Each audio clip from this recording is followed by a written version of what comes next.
Good morning. It's another nice, bright, sunny day. There's Brock. Morning. Brock's gonna plant wheat today for a while. Can we get the rest of that in there? It's lower than that. I can see it on the outside. But yeah, I think we probably can. There's a little bit left in this wagon, and that is the rest of this variety. We'd like to load this up and plant it out, and then we'll switch varieties.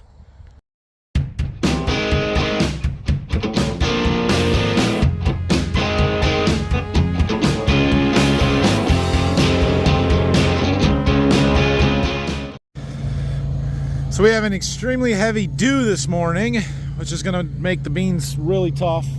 But we also have nice bright sunshine, so that'll help dry things out. A little breeze would be nice, but yeah.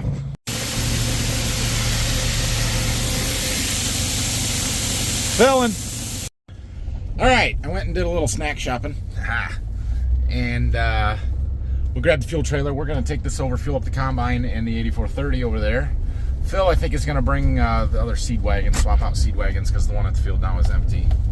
And he'll take, we got that one that we took half of it out yesterday, but the other half is a different variety. We'll use that first to get the air seeder calibrated right. Not that we're going to change anything, it's all close enough. With our air seeder, it's pretty much, you run it wide open or darn close to it, and you're putting the right rate on. There's not a ton of room for overpopulating it there, so yeah, it's about 10 o'clock now. We got a little bit of time before we're gonna be able to start harvesting. Dad's down the road, he's running the ripper, starting to get some tillage done. That's good. Well, good morning here. We're planting down to Berkey. Nathan's already started this video, so you know that. But yesterday Phil was in here with Jack for a little bit, and he said he noticed the air seeder had a bigger gap going one way down the field than the other. So he told me to look at that today and see what I think, if that's the case or not. And it is. So I went into the computer here, changed the offset, and now we got to get out and look to see if there is a gap or not. I noticed it coming down the field, and I just made my turn. So we're gonna check on this side to make sure that it's good on this side, and then we'll check it when we make the turn on the other side. But this is what I'm talking about. So this right here was when we came back the field, and then obviously this one is the first one going down the field. So this gap is good right here. They're not on top of each other or close. When I was coming back the field, the one row unit was right in the path of the previous path. So we'll keep an eye on that when we make a turn down on the other side and check it again. Our engine oil is still right at the top of the marks on the dipstick, so that's a good sign. Telling you, get yourself a Boss fuel trailer. They're pretty sweet. Winter project, fix the fuel gauge in the 8430. It doesn't work. Now he's probably fine because they're not burning that much fuel planting wheat. But we're here with the fuel trailer, so let's fill it up. I don't know how well you guys can see that. It's the Boss. It's time to fuel up. Let's go. He is good to go. He doesn't have a lot left here, just a couple acres. And then he's got that 15-acre piece across the road over there. Phil brought the other seed wagon down so he can get loaded up. Keep that moving. We should be good. He really is almost caught up to the combine because he can't really start planting in this field until the beans are gone. So that's good. Well, you know, they usually say God made a grain cart driver for taking out the skips in the field, but or the leftover crops. But you know, today it's God made a wheat drill to take out the extra skips. I mean, does it count? I kind of am the grain cart driver, so I mean, is it really wrong? I mean, I'm still taking them out with the tractor.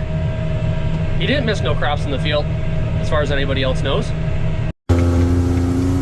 Thought I would come and see how Dad's doing here. Maybe jump in and ride around with him a minute. He's gonna be down here, so I'm gonna wait. Park this in the grass in the corner out of the way.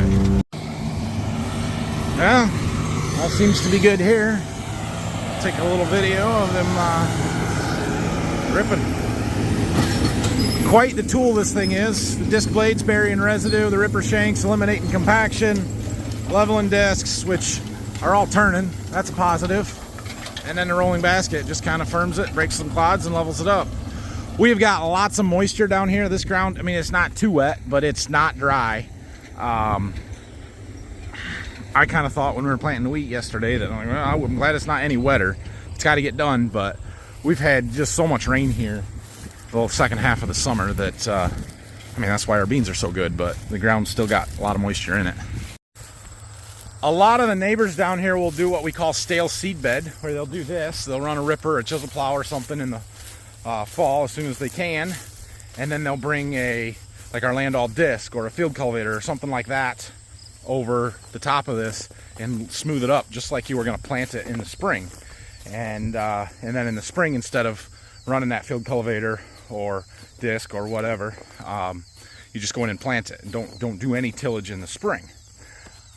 I think that's a really good system. I would like to do that. The problem that we have this year is that we're doing that tile project, and all those tile lines are going to settle, and we kind of need to be able to work them in the spring with the field cultivator to level it up so they're not dips on every one of those, especially that one, because they run across the rows and you're going to feel them. So we're going to leave those mounded up over winter, hope that they kind of settle naturally, and then try and level it off in the spring, and maybe it won't be quite so bad. So we aren't going to do any stale seed bed stuff down here this year. I knew we'd be really close on this load of seed to finish this field. The low warning light just came on, and we have, where's it at? 2.7 acres to go. So I don't think we're gonna finish, but we're gonna be darn close. We're gonna get down to the end here, go see how much is in there. If I think I can even plant down to the other end, I'm going to, because again, we're switching varieties and documentation. I know it's the end, so we take those out of the equation most of the time, but yeah. So we're gonna plant this out, and we're gonna have to switch varieties before we go to the next field, which kind of expected, but cutting her close. Well, if you can hear me, we're checking the tank here. We got 2.1 acres to go. I don't know. Man, that's gonna be close. What we're gonna do, well, I'll let you know what we're gonna do when we get back to the tractor. Alrighty, so we're gonna be out of seed in this field, which is a good thing. But what we're gonna do, we're gonna plant heading down until our blockage monitor is going off, which blockage monitor means it's not detecting any seed going through the tubes. And I can see that on the screen right here. All these little lines is a tube here when I get started. We'll get started here. But they can sense the seed going through them. See how they all turn green? And we have a sensor out there, but that's all right. But they all turn green. So when those start going off, then it's not getting seed through the tube, which means we're empty or they're blocked, which in this case, we're gonna be empty. So we're gonna go until they keep going off, and then we're probably gonna level it out once, go until they go off again, and then we're gonna be done. I doubt we'll get this field done, but I mean, come on, you can't complain there with 2 acres to go. Now, even if we do run out of seed here, look how much we have the seed left. We're talking maybe 3 foot, 4 foot at most. Now, I don't even know if that's worth coming and seeding, because yeah, this does have section control, but it's half the planter. So it would be seeding 15 foot of ground for 4 or 5 foot of seeding. So if we make it to the end here, we might just call it good, but we'll see. Yeah, we were close. They were just about to go off. We're gonna move some of this seed over here because we're only gonna be planting on half the planter going back. And yeah, we'll be done in this field. So here we are. They're gonna start going off like crazy, but as long as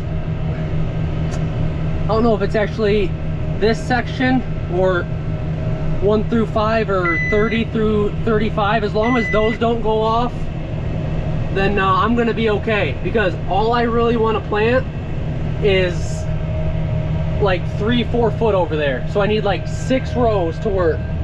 They're 10-inch spacing. So if there's 25, so I need 28 through 36 to work. Let's keep it there. So we're gonna keep an eye on that, and I think we'll make it to the end. We'll be good here. Just dropped some lunch off to Brock. There's a fire hydrant somewhere and I don't want to hit it, so I'm gonna hold on. I don't know how close I was to that, but close enough. So anyway, he's gonna keep planting for a minute. I'm gonna go find Phil, see what the plan is, but it's time to start combining beans. So I haven't seen Jack around yet today. He planted a lot of wheat yesterday. He could keep planting. Brock's got the end rows done on that field, so yeah. Let's go figure out what's going on. Found Brock's replacement driver, so I'll let them swap and Brock and I can go start running beans.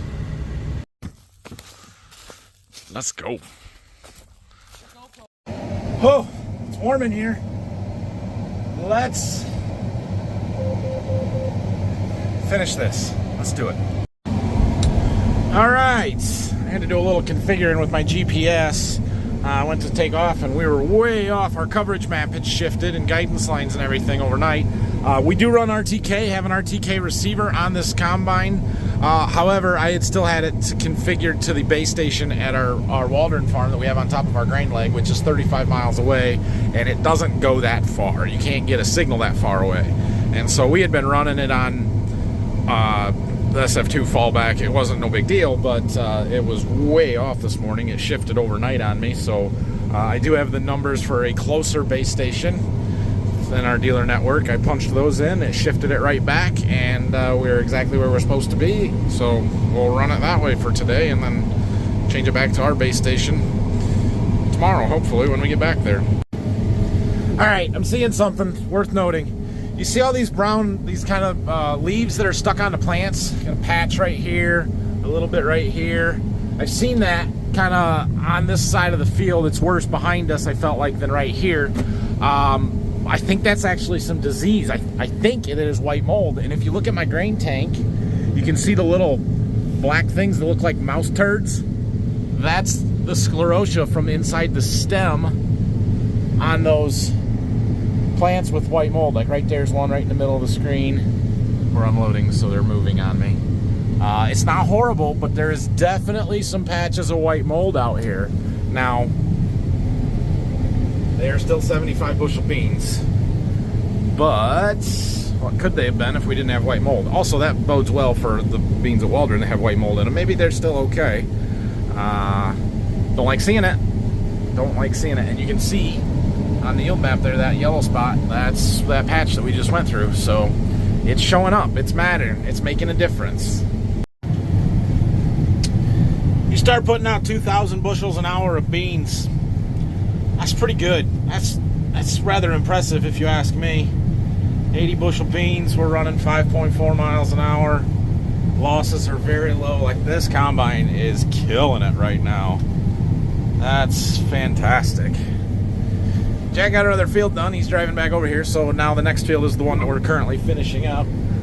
It's nice to plant the end rows first when we're planting wheat or anything, really, because then our, yeah, it's just how we do it. It's how we do it. The section control works. Everything works better when you plant the ends first, except for the chip to drive on the ends to turn, but that's okay. Point being, you'll probably wait until we're done here to start planting this field. All 3 of the neighborhood combines are running. There's one over there. There's us. We're about done here. And then, now it's over there on the other side of Brock. You can't see it, but he's over there. And they're about done too, at least in that field. Just about done here on the last round. Time to get moved. Jack parked the drill over there, air seeder, and he went to go get us a pickup to move the header carts. Phil's hauling a load of beans into town, the last load that's got to go to town for our fall contracts from our Berkey farm here. We got some from Waldron yet. We got to go, but that's good. So the rest of the beans can go straight into a bin, and we'll get moved over to the last field. We've got about a 3-4 mile move over by the roundabout, the new roundabout. So that'll be fun, but that's the last stuff here. There's I think 77 acres in that field, so we'll go get it taken care of, and then we can move back to Waldron. All right, well, we gotta go get the header unhooked, clean some of the dust and stuff off of there. I just asked Brock for a total wet weight from the cart. He was at 308,000 something. We're about 4% low still on the combine, so these beans are, while the combine says they're really good, they're better than the combine says. That's fantastic. Dude, that's where I want my header cart to park. But whatever. Dad's making good progress. I don't know if he'll get that done before Brock's got to go and he's got to come help me or not, but he's getting a lot of it done. Well,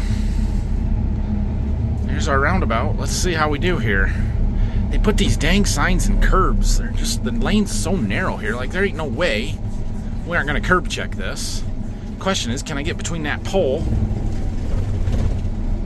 God, this is so stupid. We are on the sidewalk. On the sidewalk. All the way. We're just leaving them duals right out on that sidewalk because we aren't coming off, and I don't want one dual on and one dual off. That's so dumb. Why couldn't they even make that bigger? I don't want to hit that curb. Ah, we made it. All right, we are hooked up. He's gonna pull the head and go just take it around the block and then bring it back into the field. We're gonna jump out here on the road, get turned around, and dive into this field.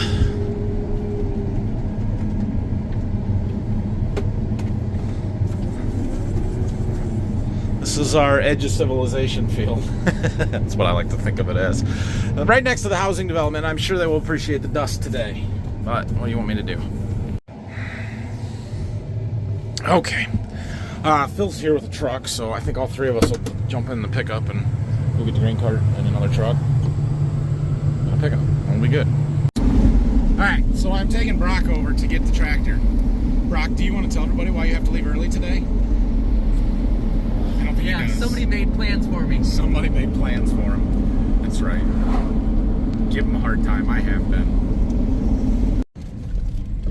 It's middle harvest. Somebody needs to tell this person that you're not allowed to make plans for farmers in the middle of harvest. You'll see the said person eventually. They got a little learning to do about farm life. That's what I think. Let's go, Brock. Chop, chop. We're waiting for you.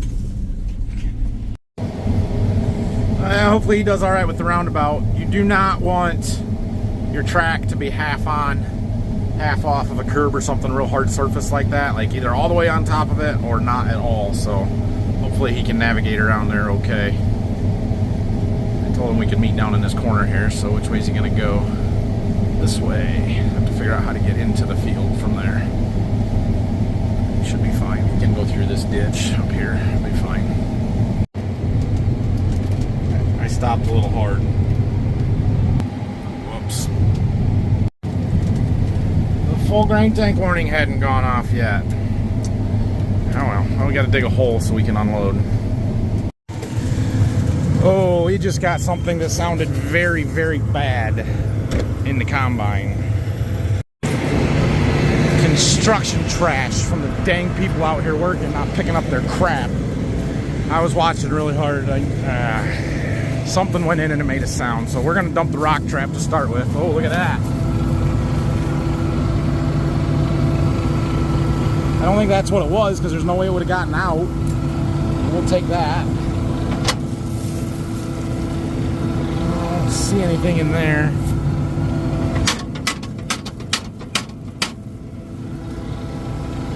Get that all cleaned out good. I don't know. I'm a little nervous to see what we're gonna find.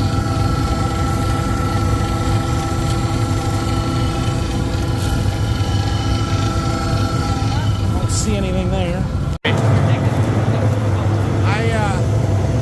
don't see anything. I'm gonna take that one off too. We're gonna run stuff with it open just to see if we can hear it or see anything.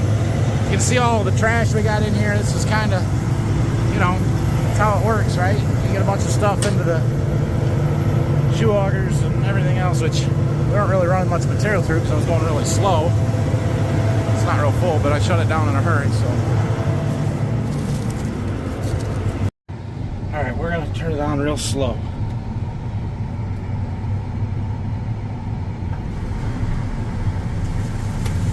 Okay, that sounds normal. Maybe it's in the feeder house yet. We can reverse the head and see if we get anything out. All right, we gotta put our covers back on. All right, well, the threshing end of the combine sounds fine, so we're gonna reverse the feeder house and the head here and see if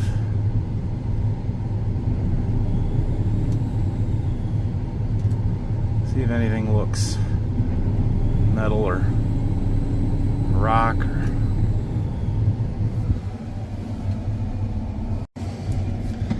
well, nothing in there. Let's try it forward.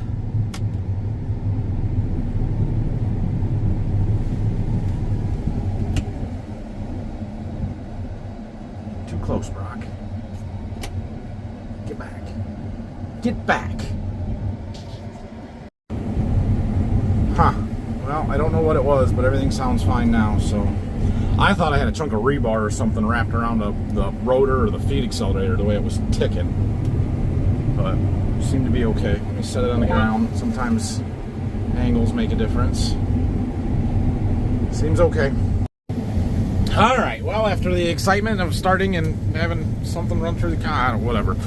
We're opening this field up, doing well. These are pretty good beans.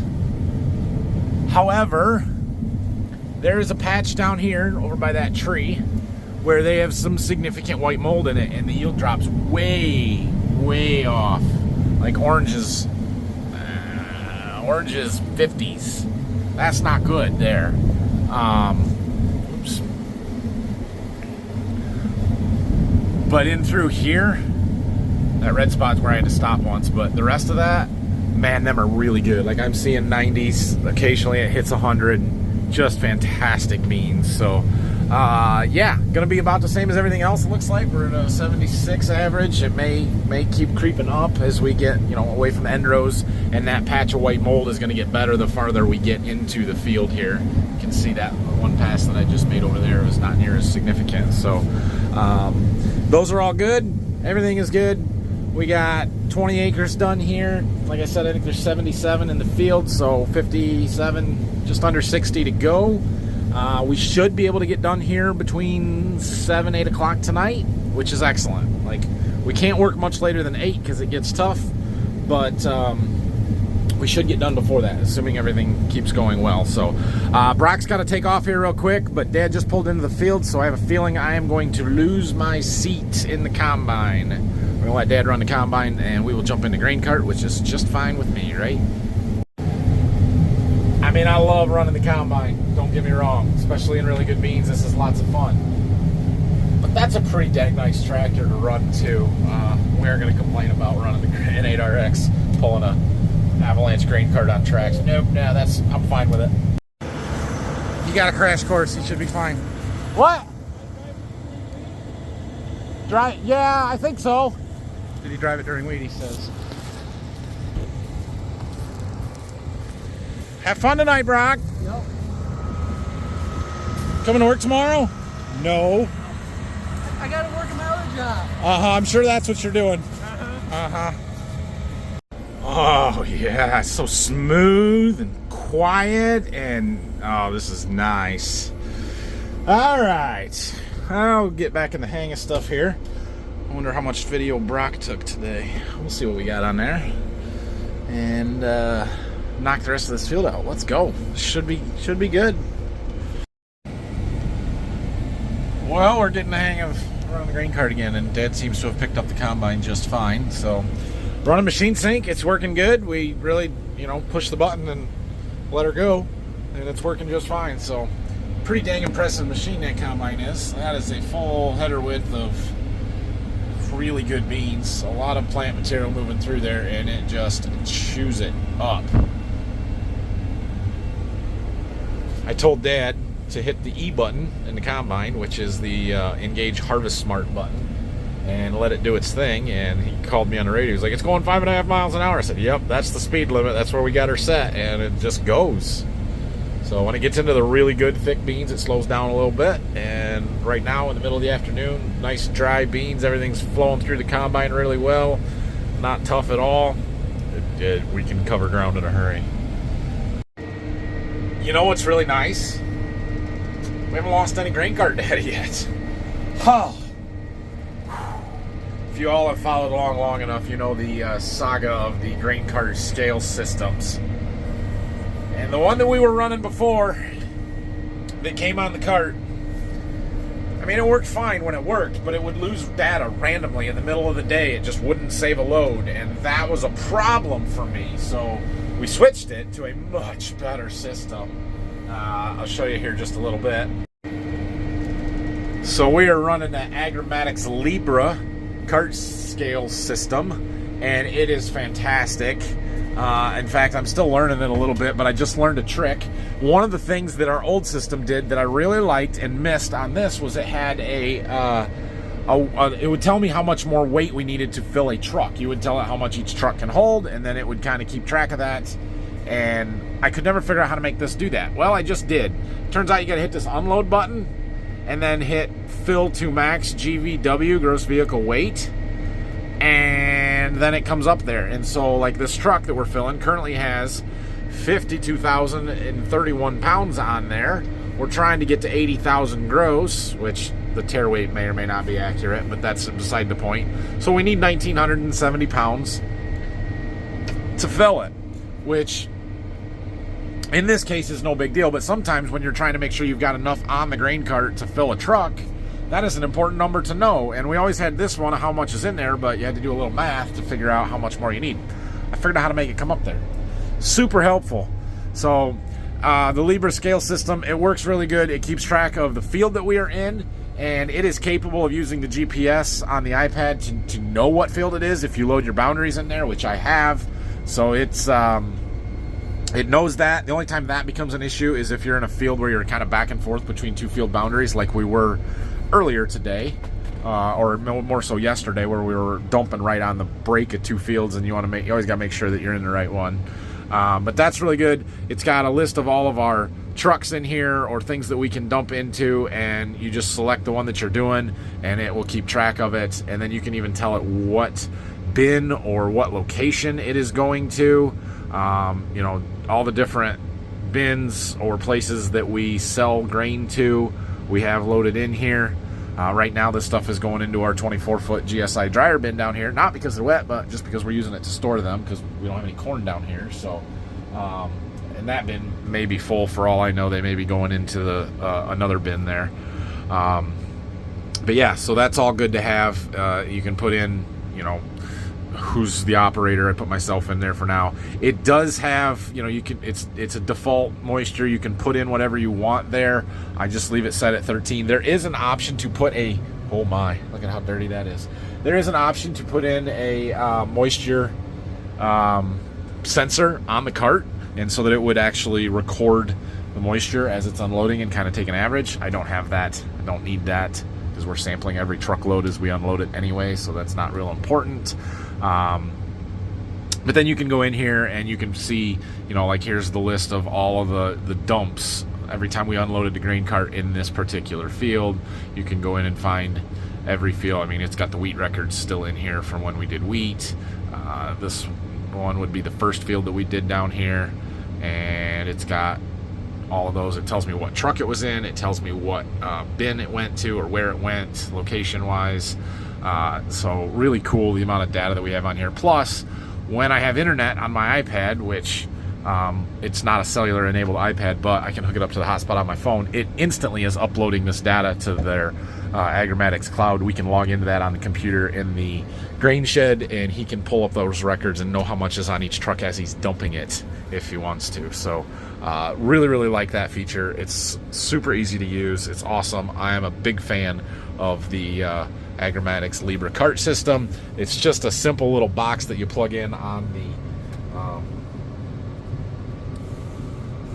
the grain cart to install it. It's super easy to do, doesn't take much. Unplug one wire and plug it into that. It works great. Good thing we aren't going very far. I'm still getting the hang of this. Shutting the auger off at the right time. Didn't quite get it there. I didn't spill any, but it's full.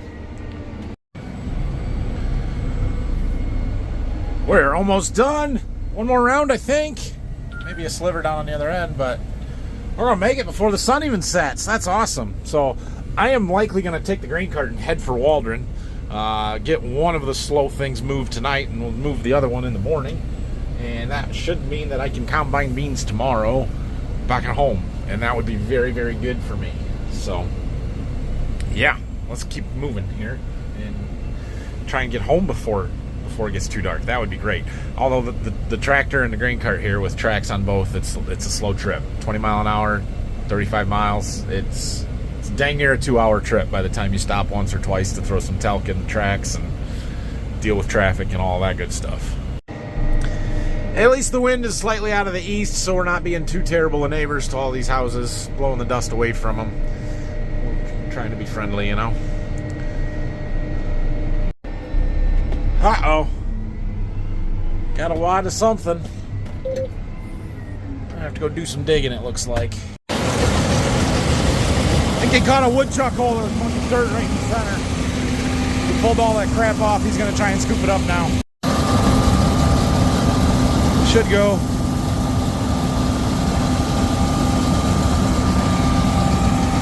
Alright, back in our tractor before it gets too dusty. Oh, good, no big deal. You could see it right in the center. He started pushing all of a sudden, and there was a bunch of dirt right on the head. Kind of bunched stuff up. There's been a couple of them out here. You get a groundhog or a woodchuck that digs a hole and it makes a big mound, and if it's too steep or the soft dirt, the head pushes through it instead of riding over it sometimes. So just gotta kind of watch. But it's hard. You can't see anything, so what are you gonna do, right? It's so dusty and there's so much material moving that you can't see it out in front of you. I don't know if this view gets old or the view from the combine seat for you guys, but dang, this is just so cool. Like, finishing the last pass of the field, we got a full header width, unloading on the go. These people in these houses don't know what they're missing. A few of them came out to watch, a couple guys. I just don't know. It's so cool. Definite soil type and white mold problem. This is soil type over here. This was disease, which may be some soil type related there, but dang, those were really good beans up there. 76.9 it says field average. We will take that. Alright, Dad's off. He's gonna stop back at the farm and help Phil get these other 2 trucks moved home. We're gonna leave the combine set overnight. I'm getting in the cart and heading out of here. It's gonna be dark before we get back, but we'll at least get most of the sunlight. Of course, I'm gonna be driving right into it, but the cars should be able to see me coming at me. I should go down here a half mile to the state highway, US 20, and it's a straight shot home from there, but I will stay off the main road and take the back roads for a while at least. Just try and avoid more of the traffic. Oh man, how am I supposed to get over this without going over that curb? Ah, dang. This sucks. I don't like this at all. Now the center one, that's not so bad. That one we can take because that's a narrow curve, so we'll just take the bricks. Now it's a straight shot out. That marked much better than I thought it was going to, actually. Lots and lots of combines running tonight. Lots of fields of beans starting to be done. You think if I just pulled up next to him, he'd unload into the grain cart? I'm not sure the auger on that old combine would fit over the side of the grain cart. It's like a 9500, probably. We're about halfway. I wanted to get out, check the track temp. Really not bad at all. But this is a long trip. We're going 35 miles, so I like to get out and throw some talc in the tracks. Yeah, those are cool. That's awesome. Our alignment is very good. The outside of that one's a touch warmer, but nothing I'm too concerned about. So, I got a bucket here that's got some talc in it. We'll just scoop some in. The idea is to put it inside of these idlers here, and then it kind of falls out as it's going, and it lubricates them. It keeps everything from sticking, and it makes them not build so much heat up on the road. Oh, we made it. 8:53. We left just before 7, right? Yeah. 2 hours. It's a 2-hour trip. So, anyway, I hear my kids are waiting up for me. They want to come and they want me to come home and see them. So, which I'm ready to go home anyway. So, we're gonna do that. I do have a couple of wagon loads of wheat that somebody dropped off today that we got to get treated. So, probably not gonna happen tomorrow, but we'll get to that. Got 2 wagons here. I wasn't expecting that. So, we're gonna have to separate them. Get them unloaded anyway, so I gotta get them pushed around in here to get everything in the way I need it. Alright, that'll work, and I can get my truck out now. So thanks for watching today. Pretty good day. We covered 107-ish, 105, 107 acres combining. Could have done more if we would have had more there. There was lots of people out working late tonight. I think that the dew hasn't set in quite as fast today, and would have been possible to keep working, but big spider. Anyway, we'll get the combine moved in the morning, get some trucks moved back, and the beans right across the road from the farm here are ready to go. So we will get on them tomorrow. It's not a big spider. Jeez. There. So have a great night, and we'll see you in the morning.